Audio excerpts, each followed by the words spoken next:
10 بيوت كاملة النار كلتهم، كلت كل حاجة فيهم. الحيطان اسودت من شدة النار، كل حاجة في البيوت دي بقت عبارة عن تراب. والنار اللي احنا عارفين انها مش بتحترم حد احترمت لوحة لطفل صغير بيبص عليك وبيعيط. اللوحة دي اسمها لوحة الطفل الباكي، ولو ما سمعتش عنها قبل كده تعالى. وهنا خلينا اسألك سؤال: ازاي النار تاكل بيت كامل بكل حاجة فيه وما تحترمش غير لوحة بس، ما تجيش جنبها نهائي؟ انا احمد بسيوني ودي قناة من غير تفسير.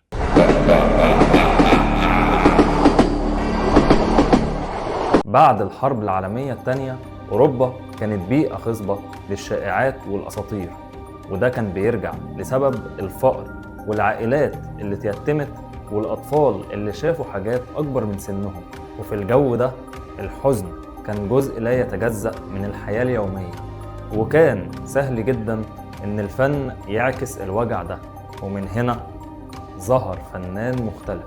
وقبل ما أكلمك عن الفنان ده خلينا أسألك تاني سؤال: هل الزمن نفسه أحيانا ممكن يخلق لعنة؟ رد عليا في الكومنتات. اسمه الحقيقي جيوفاني براغولين، إيطالي من أصل أسباني. براغولين كان يقدر يرسم أي حاجة، لكنه اختار أصعب حاجة، اختار إنه يرسم الألم.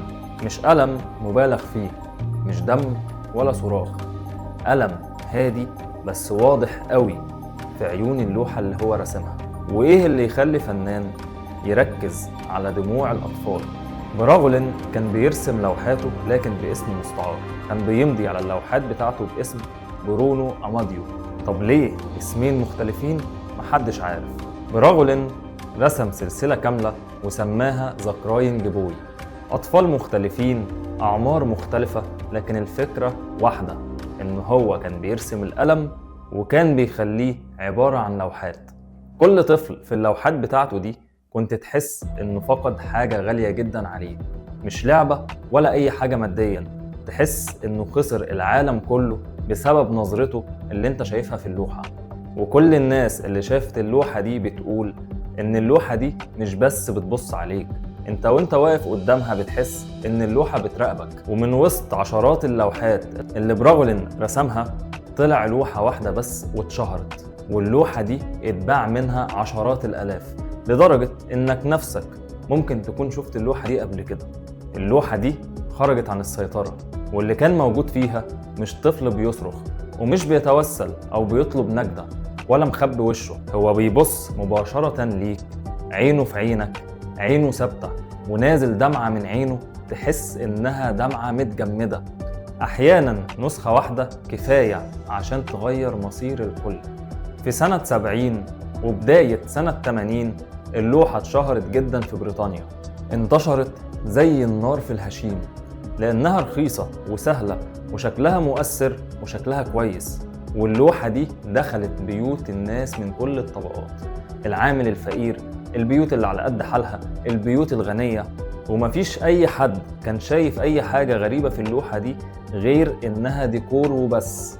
والمشكلة إن اللعنة وهي داخلة بيتك أنت ما بتبقاش عارف إن دي لعنة. ومن كل البيوت اللي اللوحة دخلتها أول بيت اتحرق، والناس وقتها قالوا ده صدفة. بعدها تاني بيت برضو اتحرق، برضو الناس قالوا صدفة. تالت بيت بدأ يتحرق وهنا الناس قلقت، في حاجة غريبة. لكن اللي خلاهم يتأكدوا إن في حاجة غريبة إن أكتر من عشرات البيوت اتحرقت بسبب اللوحة دي. النار كلت كل حاجة في البيوت ما عدا اللوحة، ما قربتش ليها تماما. الصدفة لما بتتكرر بتبقى إنذار. ومع تكرار الحرايق أسطورة قديمة بدأت تطلع للنور. قالوا إن الطفل اللي موجود في اللوحة دي كان طفل حقيقي واسمه دون بينيلو، والطفل ده كان فعلا بيصاحبه لعنة.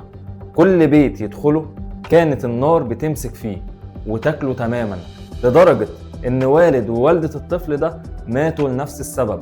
وانتهى المصير بالطفل إنه كان موجود جوه بيت والنار كلت البيت وكلت الطفل شخصيا.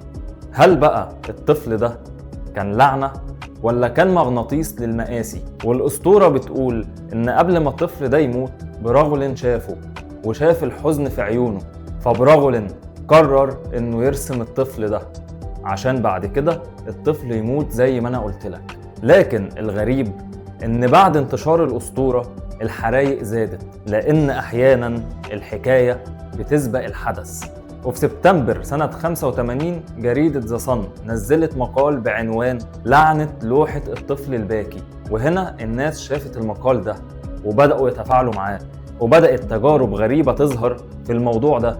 ناس بتحكي انهم اشتروا لوحة الطفل الملعون وحطوها في بيتهم، وبالفعل حصل حريقة في البيت، النار كلت كل حاجة وما قربتش حتى للوحة.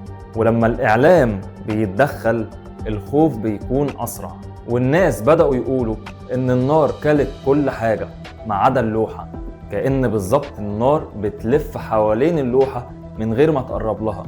القصص كتير ومختلفة في التفاصيل، لكن كلهم مشتركين في نفس النتيجة. واللي خلى القصة دي تقيلة بجد إن رجال المطافي اللي احنا عارفينهم وإن دي شغلانتهم وإنهم متعودين على المناظر دي نفسهم بيقولوا إنهم شافوا بيوت كتير اتحرقت تماما ما عدا اللوحة، النار ما قربتش ليها. ولما اللي بيحارب النار يقول إن في حاجة غريبة يبقى فعلا في لغز. وقتها بريطانيا دخلت في حالة هلع، كل اللي عنده لوحة كان بيرميها أو يدفنها أو يولع فيها. الخوف بقى أسرع من النار نفسها، وجريدة ذا صن وقتها عملت حملة وطلبت من كل الناس اللي بيمتلكوا اللوحة دي إنهم يسلموا اللوحة. وبالفعل جريدة ذا صن جمعت آلاف اللوحات وولعت فيها. وهنا خلينا أسألك سؤال، هم ولعوا في اللوحة ولا ولعوا في الرعب؟ العلم شرح إزاي بس ما شرحش ليه، لأن بالفعل العلماء بدأوا يعملوا تجارب على اللوحة دي، واللوحة بتولع فعلا، مفيش أي مشكلة، مفيش أي حماية غير واضحة باينة وموجودة تمنع إن اللوحة دي تتحرق. والبلاغات بعد كده برضه موقفتش، الناس بتشتكي لنفس الموضوع. يبقى الغموض ده جه منين؟ لوحة الطفل الباكي مش مجرد حكاية، هي قصة عن خوف اجتماعي وقوة الإعلام، وإن العقل الإنساني بيحب وبيصدق الغموض. مفيش دليل قاطع يثبت إنها ملعونة أو حاجة نقفل بيها القضية دي، لكن الأكيد إنها سابت أثر في آلاف البيوت وفي ذاكرة ناس كتير. فلو في يوم دخلت محل عتيق وشفت اللوحة دي، خليك فاكر حاجة واحدة بس، مش كل لوحة نشوفها ينفع تدخل بيتك.